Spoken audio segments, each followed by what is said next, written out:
(1967년 5월) 영국 에식스 해안에서 약 3마일 떨어진 북해 위 MV 갤럭시라는 선박이 조용히 물 위에 떠 있습니다. 그 배의 용도는 말 그대로 해적 방송국으로 바로 BBC 라디오에서 다루지 않던 새 시대의 음악을 젊은이들에게 송출하는 라디오 런던이라는 채널이었죠. 그리고 그날 그곳을 통해 최초로 송출된 노래 한 곡은 전 세계적인 돌풍을 일으키며 밴드의 이름과 노래의 가사에 대한 끊임없는 해석과 미스테리를 낳았는데요. 바로 오늘 소개하는 프로콜 하럼의 명곡 A White Shade of Pale입니다. Turn the whiter shade of pale.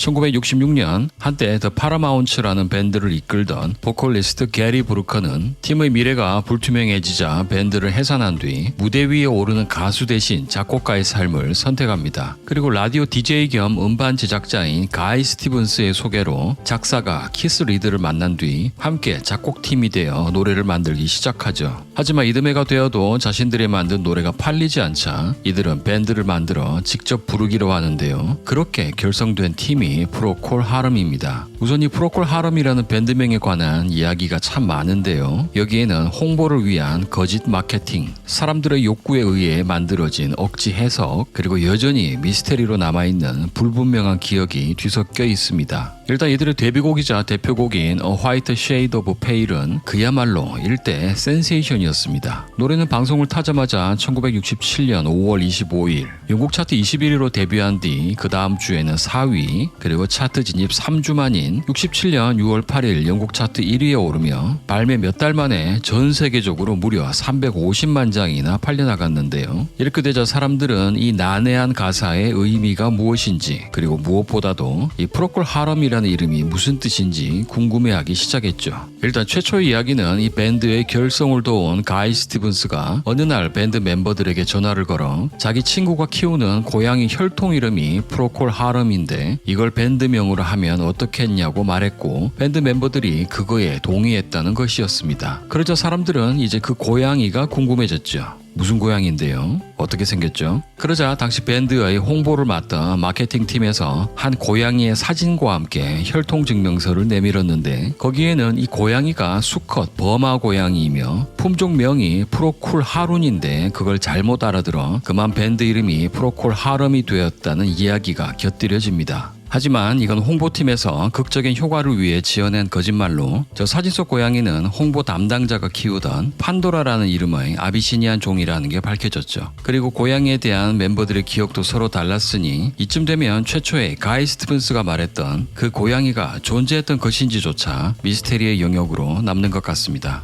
이어서 팬들은 프로콜 하룬과 프로콜 하럼 이 두 이름에서 라틴어인 프로콜과 하럼을 조합해서 이걸 사물의 저 멀리라는 철학적 이름으로 해석하기 시작했습니다. 하지만 만약 이런 뜻의 문장을 라틴어로 정확히 쓰려면 프로콜 앞 히스 레부스 또는 프로콜 히스가 되어야 하기에 이 가설 역시 팬들 스스로 만들어낸 억지 해석이었죠. 그렇다면 왜 이런 일들이 벌어졌을까요? 그건 당연히 이 곡의 인기가 압도적인 것도 있겠지만 밴드의 이름만큼이나 다양한 해석이 존재한 이 곡의 가사도 한 몫을 했다고 생각합니다. 가사를 쓴 키스 리드는 어느 파티에서 한 남자가 여자에게 너 얼굴이 완전히 하얗게 질려버렸네 라고 말한 걸 들은 뒤 그 표현에 강하게 매료되었고 마치 영화처럼 여러 가지 연속된 이미지가 이어지면서 다양한 감정을 불러일으키는 노래를 만들고 싶었다고 합니다. 보는 시각에 따라 남녀 간의 육체 관계에 대한 은유다 또는 이별과 죽음에 관한 이야기다 등등 정말 다양한 해석이 있지만 이 전체 가사를 처음부터 끝까지 하나의 스토리로 설명하는 건 잘 찾아보지 못했는데요. 오늘은 파티장에서 어느 짓궂은 남자가 한 순진한 여성을 유혹하는 이야기라는 설정에 맞춰 이 곡의 가사를 한번 따라가 볼까 합니다. Skip the light fandango, cartwheels cross the floor. 우린 가벼운 판단고 춤은 건너뛰고 바닥을 가로질러 옆으로 공중제비를 돌았지.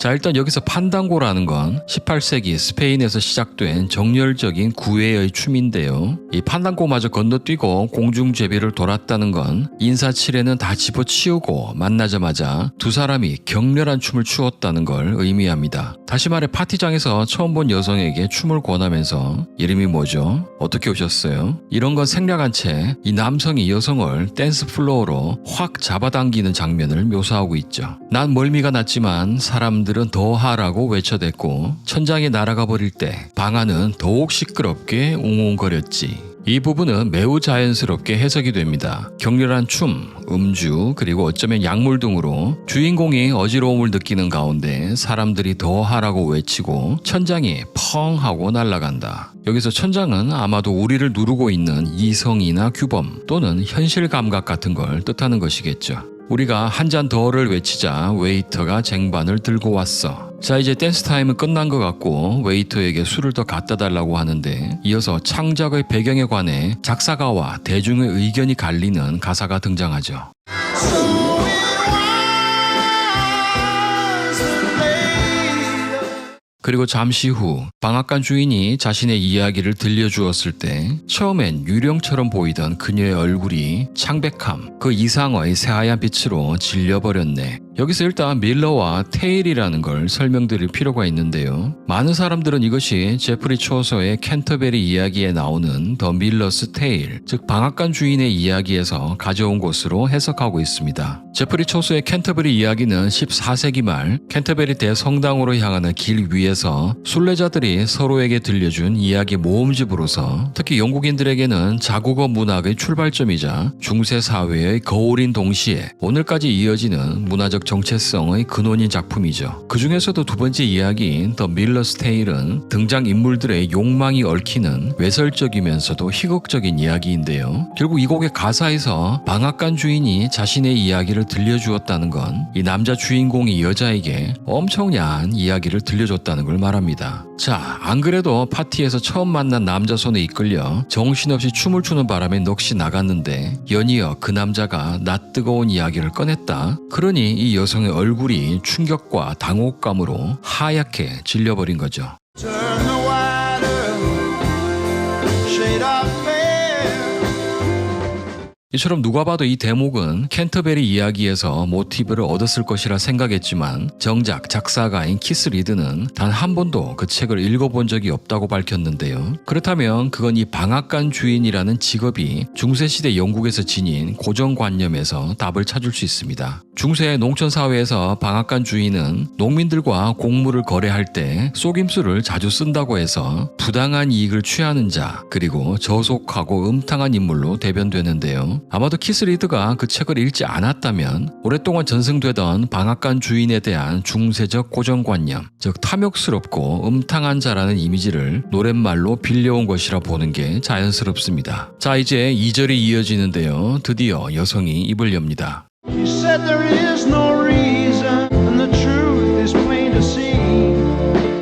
아무런 이유도 없어. 그리고 진실은 뻔히 보이잖아. 한마디로 당신 수작질 다 들여다 보인다라며 남자에게 일침을 놓는 거죠. 그러자 남자는 순간 당황합니다. 다음 수를 뭐로 꺼내지? 라며 고민하다가 마침내 더 내밀한 속내를 드러냅니다. 난 내가 해안으로 떠나는 16명의 베스타 무녀 중 하나가 되도록 두지 않을 거야. 여기서 이 베스타 무녀란 고대 로마에서 불의 여신을 섬기던 여사제로 성스러운 불을 지키는 긴 세월 동안 반드시 순결을 지켜야 했는데요. 결국 당신이 그 무녀가 되게끔 하지 않겠다는 건 그녀가 순결을 지키는 걸 원하지 않는다는 욕망을 드러낸 겁니다. 그리고 이어지는 가사, 내 눈은 떠 있었지만 차라리 감겨 있는 거나 다름없었다. 이건 내가 무슨 짓을 하는지 알고 있지만 욕망 앞에서는 그 모든 걸 외면해버렸다는 고백처럼 들리는데요. 결국 이 2절은 남자의 수작이 들통나는 순간부터 그럼에도 불구하고 그 욕망을 포기하지 변하지 않는 모습을 보여주고 있습니다. 자, 그럼 한번 정리해 볼까요? 이 관점에서 보면 이 노래의 가사는 이렇게 읽힙니다. 순진한 한 여성이 파티장에 갔다가 갑작스럽게 들이대는 남자의 손길에 휘말려 정신없이 끌려가고 그 대쉬에 너무 놀라 얼굴이 하얗게 질려버리죠. 그리고 다시 마음을 가다듬으려 하지만 남자는 끝내 욕망을 거두지 않고 집요하게 다가섭니다. 자, 여기까지가 우리가 앨범을 통해 듣던 내용이고요. 이 곡에는 녹음 당시 시간 관계상 잘린 가사가 있었는데요. 그 부분도 빠르게 한번 훑어보도록 하겠습니다.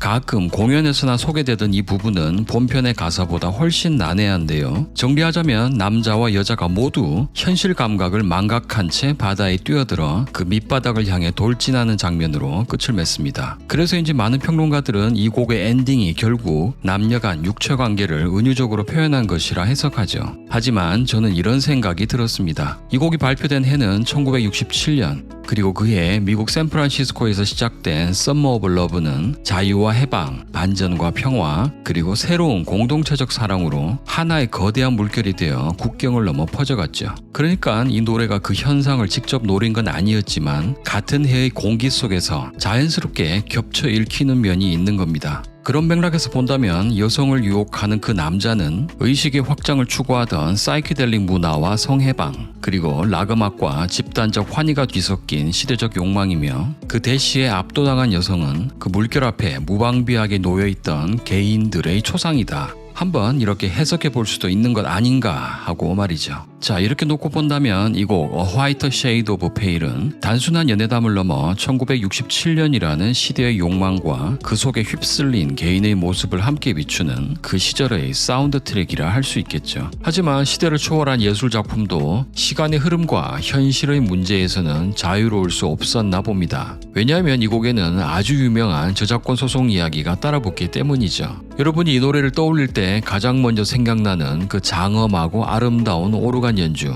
이건 바하의 지선상의 아리아에서 모티브를 얻은 걸로 유명한데요. 이 파트를 연주한 오르가니스트 매튜 피셔가 노래가 발표된 지 약 40년이 지난 2005년에 소송을 제기합니다. 이 상징적인 멜로디를 자신이 만들었지만 정작 작곡가로서의 권리를 인정받지 못했다고 말이죠. 그렇다면 그는 왜 당시에 자기 이름을 작곡가 명단에 올리지 못했던 걸까요? 그 시절 대중음악에서는 작곡을 가사와 기본 멜로디를 만든 사람의 몫으로 한정하는 경향이 강했습니다. 그렇기 때문에 매튜 피셔의 오르간 파트는 사실상 이 곡의 정체성 그 자체인데도 당시의 관행으로는 작곡이 아닌 편곡의 일부로 여겨졌던 건데요. 그러다가 무려 40년이라는 긴 세월이 흐른 뒤 매튜 피셔가 자신을 이 곡의 공동 작곡가로 인정해 달라고 한 것이었고, 기나긴 법정 다툼 끝에 법원은 결국 매튜 피셔의 손을 들어주었죠. 하지만 이 노래를 둘러싼 진짜 쓸쓸함은 여기에 있습니다. 소송을 제기한 매튜 피셔는 아직 살아있지만 보컬리스트이자 작곡가인 게리 브루커는 2022년에 그리고 어느 파티장에서 들은 한마디 말로 이 모든 이야기의 문을 열었던 작사가 키스 리드는 2023년에 우리 곁을 떠나버렸는데요. 결국 사람들은 떠나가고 그들이 남긴 이야기와 멜로디만이 남아 우리 곁을 하얗게 맴돌고 있네요. 자, 오늘은 여전히 수많은 미스테리를 남기고 있는 프로콜 하름의 명곡 A Whiter Shade of Pale에 관한 이야기 전해드렸는데요. 이 곡은 1984년 하드락 슈퍼밴드 HSAS, 그리고 1995년 애니 레녹스의 리메이크로도 많은 사랑을 받았죠.